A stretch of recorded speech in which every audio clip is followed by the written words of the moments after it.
प्रेमिक को अपहरण पाई प्रेमिका रचितला ब्लूप्रिंट मो पछपटे देखुवा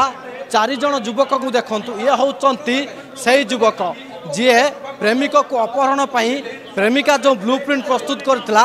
समाने सहयोग करथिले 31 तारिख विलंबित रात हठात थाना रे अभियोग है सोमनाथ साहू झारपड़ा अंचल तांको भौणी अभियोग कले जे भाई को अपहरण एवं गोटे फोन कॉल आसिला 10 लाख टंका मागुचंती अर्थात मुंड जामिन पाई टंका मागुचंती पुलिस जिते तदंत कला से समय जना पड़ा सोमनाथ को तांको प्रेमिका ही अपहरण करिसंती कहीं प्रेमिका सह पूर्वर जुक्तितर्क होता एवं जो ए घटना घटी सोमनाथंकर जे रही प्रेमिका प्राप्ति शर्मा तांको घर हूँ झारखंड अंचल सोमनाथ और प्राप्ति खारबलनगर थाना अंचल गोटे भड़ा घर रोते एवं जेहेतु सोमनाथ कौन कथा को लेकिन प्राप्ति शर्मा झगड़ा करते प्राप्तिंकर चरित्र को सोमनाथ सन्देह करते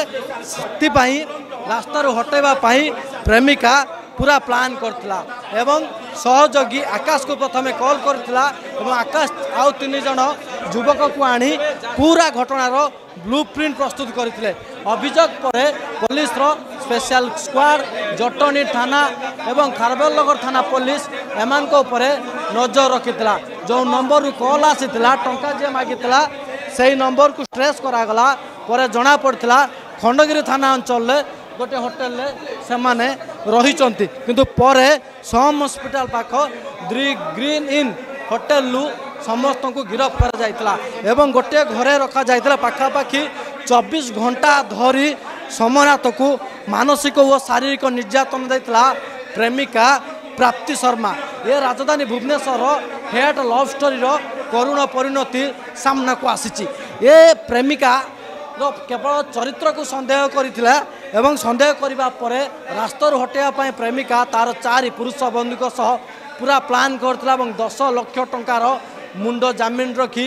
अपहरण करा जायछि बोली कहा जायतिला एवं 24 घंटा भितर सोमनाथ को वर्तमान उद्धार करिछि पुलिस एवं ए मास्टर माइंड प्रेमिका सहित अन्य 4 युवक को वर्तमान गिरफ्त करिछि कमिशनरेट पुलिस ए अपहरण पछर केवल चरित्र सन्देह ना आउ किछि अन्य दिग को लेकिन बर्तमान तदंत आरंभ कर पुलिस कहीं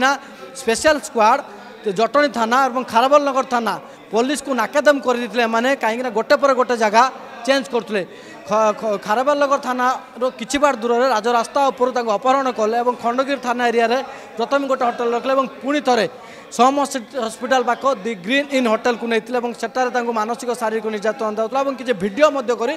भौणी पाखक पठे से सबू दिग को लेकिन बर्तमान पुलिस तदंत आरंभ कर प्रेमिका सह 4 जन गिरफ अर्थात अपहरण मामलें 5 जन को गिरफ्त कर commissionerate police Bhubaneswar video journalist Debasis Das ज्योति बृहस्पति